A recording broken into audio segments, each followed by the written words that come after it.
tirai ditutup. Kemudian jangan lupa setelah persiapan alat tutup tirai ya. Langsung saja tutup tirai. Selanjutnya kita lakukan tindakan sebelumnya itu kita lakukan cuci tangan bersih saja, tidak steril. Ya, cuci tangan, lalu pakai handphone biasa ya, bukan steril.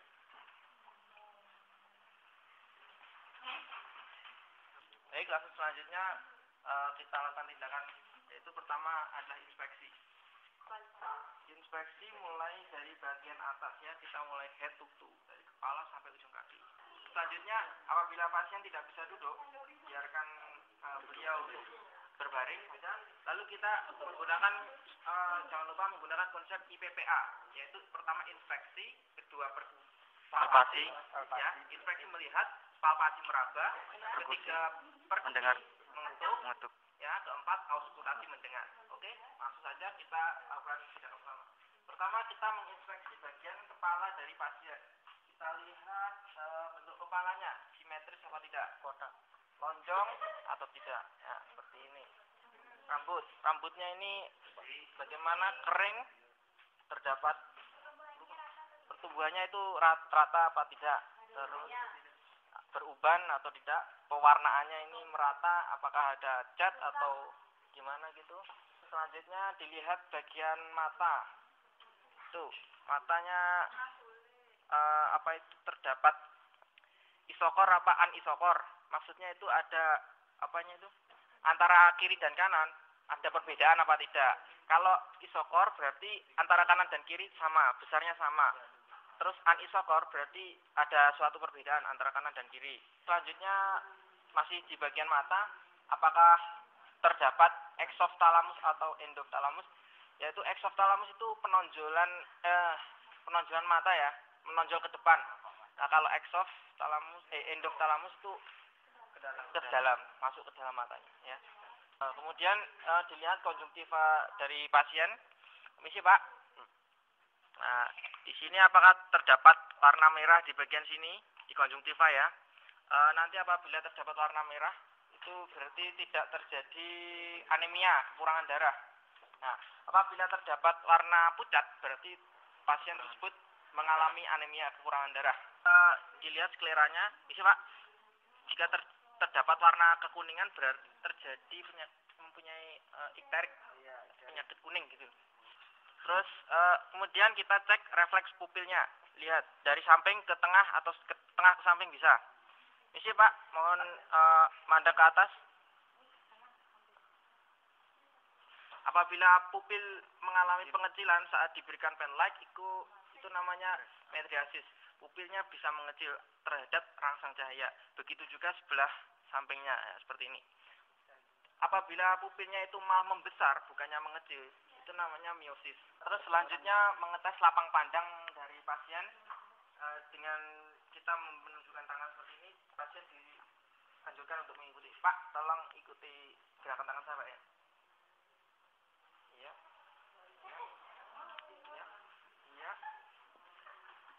Oke. Berarti luas lapang pandang bagus. Selanjutnya menurun. Terus selanjutnya kita lihat bagian hidung, inspeksi dulu. Bagian hidung simetris apa tidak ya? Maksudnya itu ada bengkok ke sana apa tidak gitu. Kalau simetris mohon dilihat dari tengah gini, ini berarti simetris ya. Kita amati pernafasan cuping hidungnya ini, apakah terjadi kembang kempis seperti ini apa tidak. Nah, apabila tidak terjadi kembang kempis itu berarti tidak mengalami pernafasan cuping hidung ya. Pernafasannya normal. Berarti ada perdarahan apa tidak di bagian hidung ini. Ya, kita dapat melihatnya menggunakan pen light. Misi Pak. Dicolokin gini ya, pakai pen light. Baik, selanjutnya ya, misi Pak, saya akan melihat telinga Bapak. Nah, kita melihat telinga pasien apakah simetris apa tidak, bentuknya bagaimana, terus dengan sisi sampingnya. Misi Pak. Iya. Dilihat pada lubang telinga terdapat serumen apa tidak, kita menggunakan pen light seperti ini. Iya. Terdapat serumen atau tidak. Bila perlu dilakukan tes pendengaran menggunakan garpu utara dan tonometri tadi. Selanjutnya menuju ke daerah mulut, kita lihat mulutnya. Permisi Pak, mulutnya kita lihat dulu simetris apa tidak ya. Seperti ini simetris. tidak terjadi labioschisis. Labioschisis itu bibir sumbing, ya, bibirnya jentil gini. Coba. Nah, permisi Bapak, mohon buka mulut, coba. Dilihat mukosanya normal. Karies. Terjadi karies, gigi karies apa tidak? Misi Bapak. Terjadi karies apa tidak, ya. Kemudian terjadi abses apa tidak? Tidak, ya. Terus kita lihat tonsil menggunakan patel lidah, ya. Patel lidah itu bentuknya seperti ini, ya, lebar. Ya, anggap saja ini mirip patel lidah, kita gunakan begini. Bengkok. Misal, bang. Dikasih kasa dulu. Dikasih kasa, yuk. Ini dilipat dengan kasa, ya. Dimasukin untuk menekan lidah ke bawah agar tidak lari kemana-mana lidahnya. Nah, terus kita lihat tonsilnya. Misi Bapak, lidahnya dijulurkan, ya. Kita lihat ya tonsilnya di sini apakah ada peradangan atau tidak. Terus kita lihat uvulannya juga, ya. Bau mulut juga kita periksa. Baunya itu bau biasa apa bau yang tidak sedap begitu. Selanjutnya mukosa lidahnya ini. Kemudian selanjutnya di daerah kepala ini kita lakukan palpasi, yaitu meraba. Baik, langsung saja kita lakukan tindakan. Isi Pak, saya akan meraba kepala Bapak. Isi Pak, ya. Nah, kita raba di daerah kepala sini. Apakah ada benjolan? Nah, kita raba seperti ini, pelan-pelan. Jangan sulut gini, nggak boleh, ya. Karena nanti apabila ada edem atau benjolan, agar pasien tidak merasa kesakitan. Misi Pak. Ya, dari atas ke belakang pelan-pelan, iya. Lanjut ke sini. Nah, ini bagian alis juga. Nah, ya. Pelan. Apakah ada yang sakit, Pak? Saya sentuh? Enggak ada, Mas. Semuanya, Pak? Enggak ada, Pak, ya? Oh, baik. Permisi, Pak. Kemudian saya akan melakukan pemeriksaan pada bagian leher Bapak, ya. Kemudian ya, ini kita lakukan pengecekan pada pertama posisi trakea, ya, dengan cara seperti ini. Tangannya dilipat sini, pada lakukan di sini, ya. Tangannya begini. Iya. Ya, apakah ada terjadi pemiringan pada trakea? Ya, ternyata tidak. Baik, trakeanya normal. Kemudian kita cek vena jugularis, ya, pembesaran vena jugularis, JVD, jugularis vena distension, ya. Misi Pak, miring Pak, ya. Ini vena jugularis, anatominya berada di sini, ya. Nah, kita lakukan tindakan seperti ini. Nah, ini palpasi. Nanti dilepas apabila terjadi pembendungan, pembesaran vena jugularis, dapat dikatakan bahwa pasien tersebut menderita gagal jantung, ya. Terus misi Pak, jangan lagi, ya. Selanjutnya diperiksa kelenjar tiroidnya, pembesaran kelenjar tiroid. Ini dari belakang. Misi Pak, ini akan dilakukan pembesaran kelenjar tiroid. Nah, apabila dari belakang akan dilakukan seperti ini. Nah, ini dari samping seperti ini. Mohon untuk nelan, Pak. Nah, sebelah sini, mohon Pak. Misi Pak, mohon untuk nelan, Pak. Iya, ternyata masih normal. Kemudian dilakukan palpasi di bagian leher untuk mengecek kelenjar limfe, adakah pembesaran apa tidak di daerah sini, regio sini. Apabila teraba, apabila dapat dirasakan apakah ada pembesaran kelenjar limfe, pasti di sini ada teraba suatu benjolan-benjolan tersebut, ya, di daerah sini. Baik.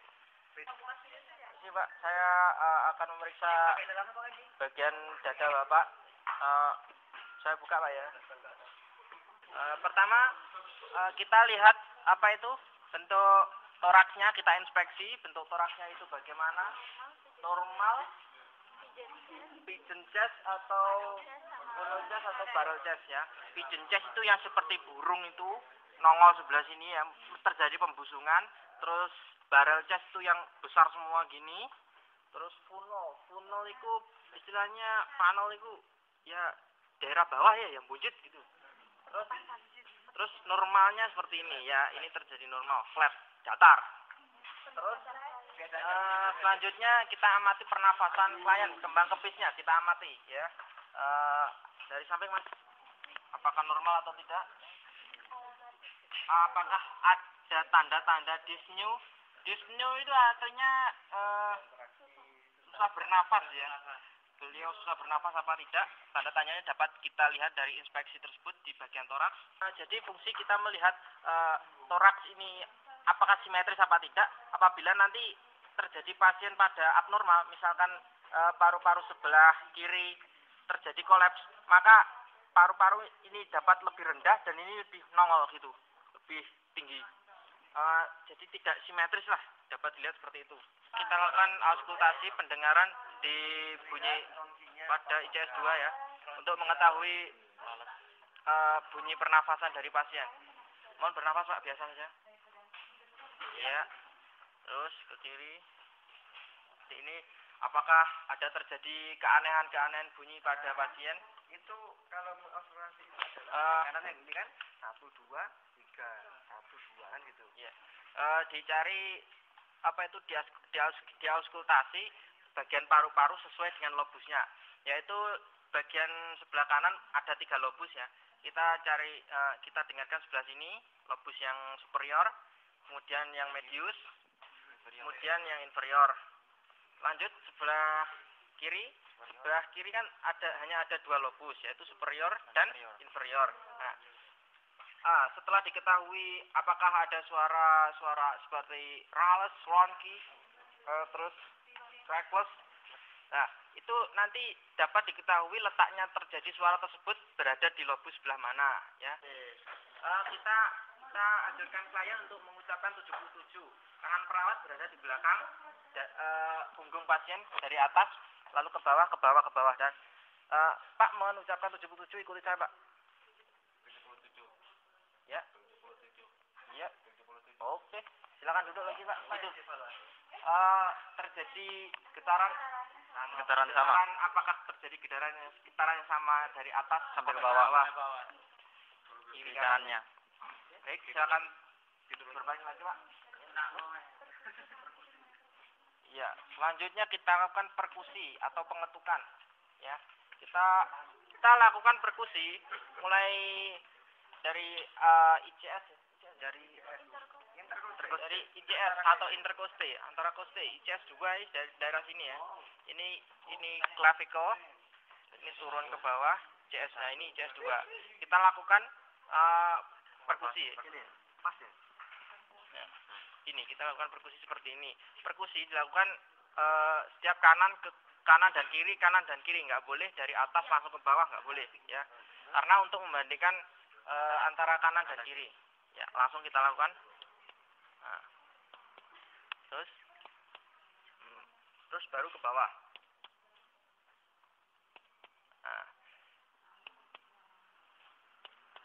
Normalnya begini. Normalnya itu terjadi bunyi timpani atau bunyi yang redup. Apabila terjadi timpani redup ya? Kalau di bagian organ ya, normalnya di bagian paru bunyinya ini timpani redup. Tapi kalau yang di tengah-tengah ini kan jantung sudah ya? Ya.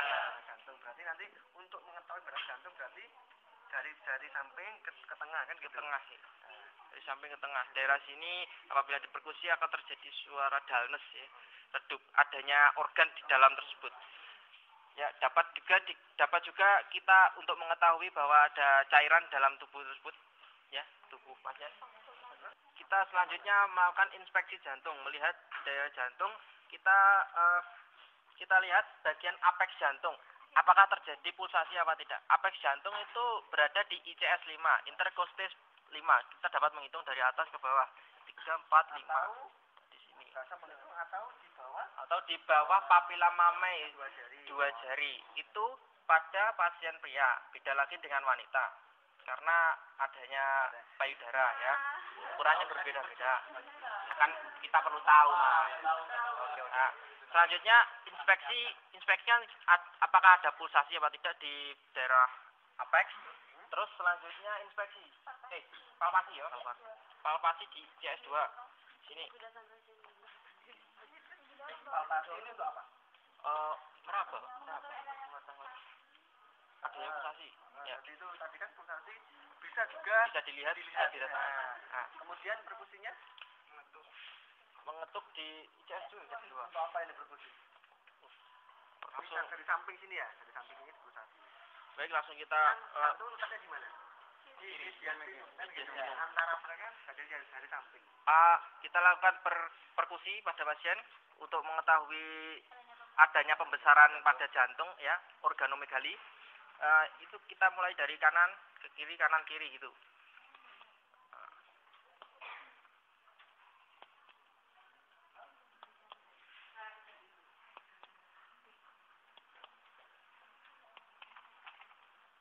Nah, di sini kita dapat mendengarkan bahwa suara di regius ini redup. Terus di bagian sini suaranya timpani, keras ya. Berarti pasien tidak mengalami pembesaran pada jantung. Selanjutnya kita auskultasi mendengarkan denyut jantung. ICS 2 untuk kita mendengarkan bunyi jantung 2 ya. Suara penutupan dari katup aorta dan katup pulmonum. Terus ya di ICS 5 tadi untuk mendengarkan suara dupnya, dup itu karena suara loop karena penutupan dari katup tricuspidalis dan katup mitral. Jangan lupa bahwa jantung itu miringnya ke kiri ya. Nah, sehingga mendengarkan suara katup mitral yang berada di ICS 4. Kemudian yang berada di ICS 5 itu untuk mendengarkan katup tricuspidalis. Selanjutnya memeriksa bagian payudara dan ketiak ya. Kita inspeksi, kita lihat bentuk payudaranya ya.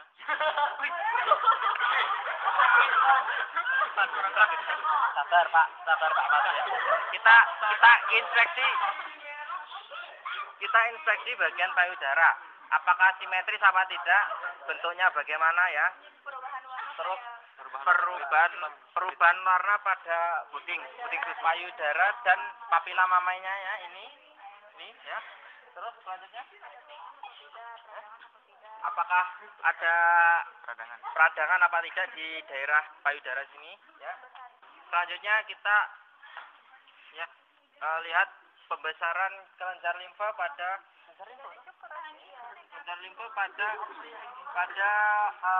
ketiak ya. Kita dapat aksila ya. Kita dapat melihat infeksinya. Mohon mengangkat tangan Pak ke atas ya. Seperti ini ya.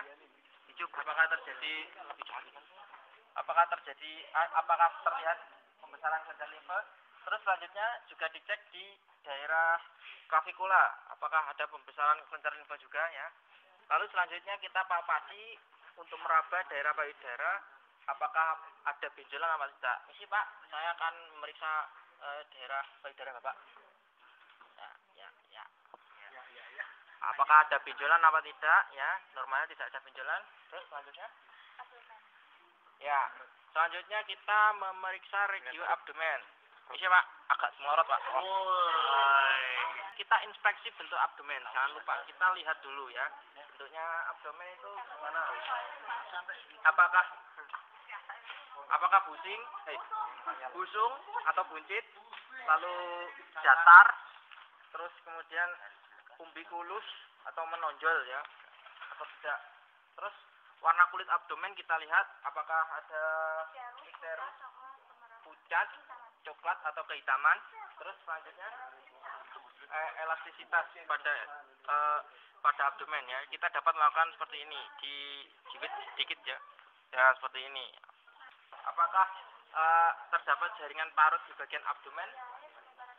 Nah, apakah ada strie dan pelebaran vena di daerah abdomen? Kita dengarkan bagian abdomen.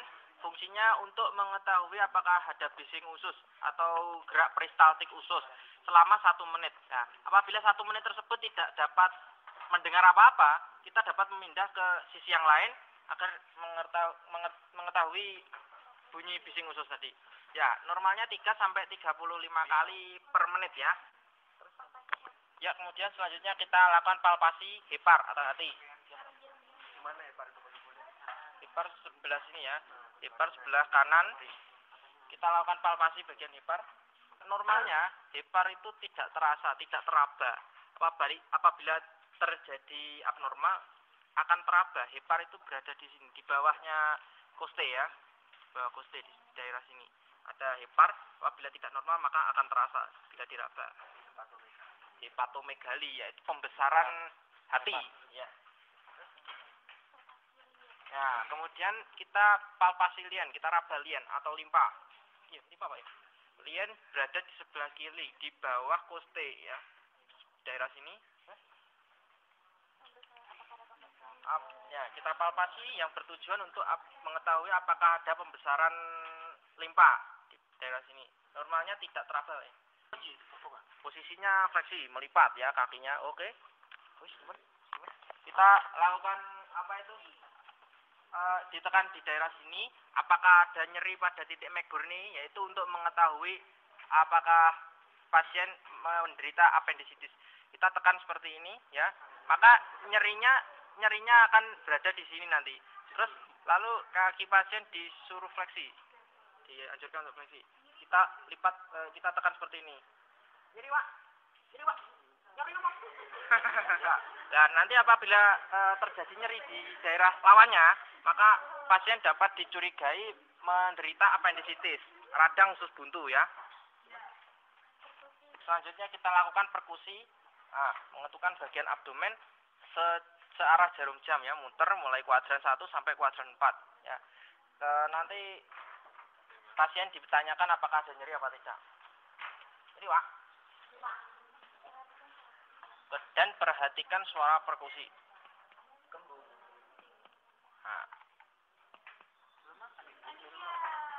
Nah, seperti itu. Selanjutnya setelah kita lakukan pemeriksaan di bagian abdomen, selanjutnya sesuai prosedur akan dilakukan pada area genitalia. Namun area tersebut terlarang ya, untuk dilewatin saja. Lalu selanjutnya akan dilakukan pada pemeriksaan muskuloskeletal ya. Pertama kita inspeksi bentuk tubuh dari pasien, apakah simetris atau tidak. Kita inspeksi daerah sendi-sendi, apakah ada yang bengkak apa tidak ya. Di daerah sendi itu tandanya adalah bengkak. Kemudian selanjutnya kita lakukan palpasi pada daerah muskuloskeletal pasien ya, untuk mengecek terjadi edema apa tidak. Ini kita lihat sampingnya tulang tibia ya. Kita tekan seperti ini, kemudian kita lepaskan. Apabila baliknya itu cepat, tidak terjadi edema ya. Terus selanjutnya kita lakukan uji kekuatan otot dengan bersalam ya. Ini Pak. Nah, bisa menahan tarikan saya Pak. Nah, apabila pasien itu dapat mengangkat tangan dan bersalam, lalu dapat menahan tarikan si perawat, nilainya tersebut adalah 5. Terus apabila dapat mengangkat tangan dan bersalaman tapi tidak dapat menahan, itu nilainya 4. Selanjutnya kita periksa untuk integumen, yaitu daerah kulit.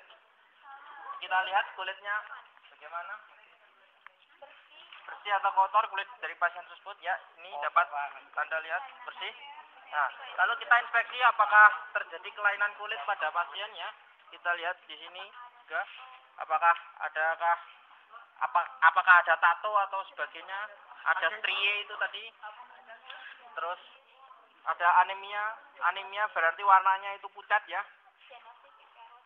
Cyanosis, apakah ada cyanosis, terus ada ikterus juga, warna kuning ikterus.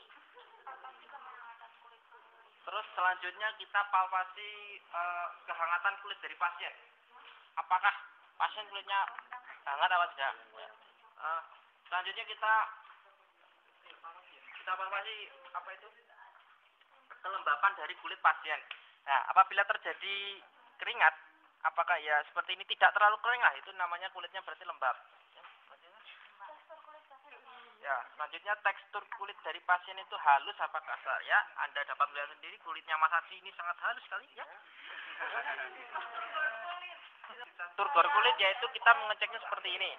Nah, kita tarik seperti ini, cepat kembali apa tidak ya. Nah, ini balik normal, iya normal. Terus selanjutnya kita lakukan tes CRT atau disebut juga capillary refill time, yaitu percepatan isi ulang darah di kapiler ya. Kita dapat mengetahui di kuku. Ya. kita tekan seperti ini, otomatis kan darah minggir semua nanti. Lalu kita lepas, nah ini ngisinya cepat kan. Apabila melebihi dari 2 detik, itu berarti tidak normal pasien tersebut, pengisian kapilernya. Baik, selanjutnya setelah integumen akan ada pemeriksaan neurologi berhubung pasiennya tidak terjadi seperti tanda-tanda gagal otak. Apakah hasil kecelakaan pemeriksaan tersebut kita lewati saja. Ya, pemeriksaan sudah cukup sekian, selesai. Lalu evaluasi. Baik Pak, pemeriksaan kali ini sudah selesai Pak. Terima kasih atas kerjasamanya ya Pak. Ya.